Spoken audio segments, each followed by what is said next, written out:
Alright, what we're going to do now, we're going to set up our very first project. It is the tap, drill, ream, countersink, counterbore test block.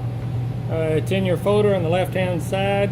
What I want to do now is lay out all of the crosshair lines where these holes are going to go. So I'm going to go from the bottom up 5/8, top down 5/8, edge over 750, edge to the centers 1.5, 1.500, and then to the last line is 2 1/4. The block itself is 2 inches by 3 inches by a 1/2 inch thick.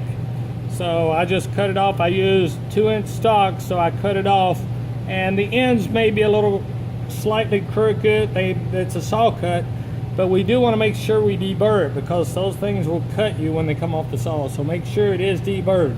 So I'll show you the best way to lay this out.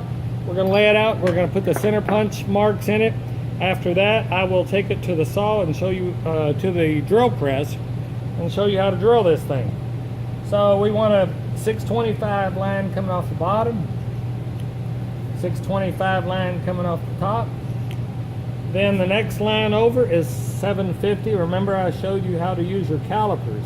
Now, if you're old school and you want to do it a different way, that's absolutely fine. Now we want 1.5 inches.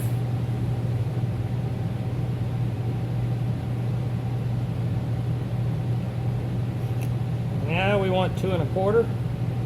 And we could come back the other direction, but that's okay. We can do it this way just absolutely fine.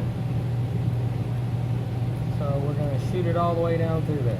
And what we're looking for are those crosshairs. And you can see the little crosshairs. What we're going to do, we're going to spot each one. And each of those are going to be a hole just like this one.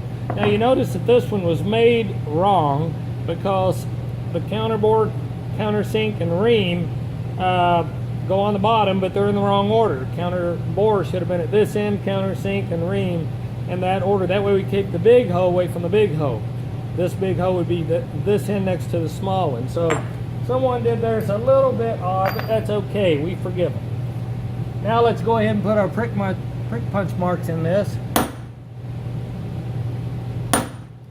And we are going to do some drilling on this part, so we'll come back after the prick punch marks and put some center punch marks on it. So remember the difference between a prick punch and a center punch. Prick punch is 60 degrees included angle, center punch is 90. Now we're going to come back with a center punch to open these up a little. You notice it's a little noisier.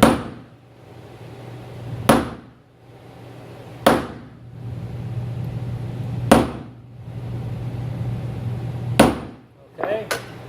For the layout hammer, we used a 2 to 4 ounce hammer with a prick punch. Final hammering was, I have no idea what this thing is, but we used a machinist ball peen hammer with the center punch. Okay, so let's stop right here. We have our part ready to start drilling. So I'll see you at the drill press.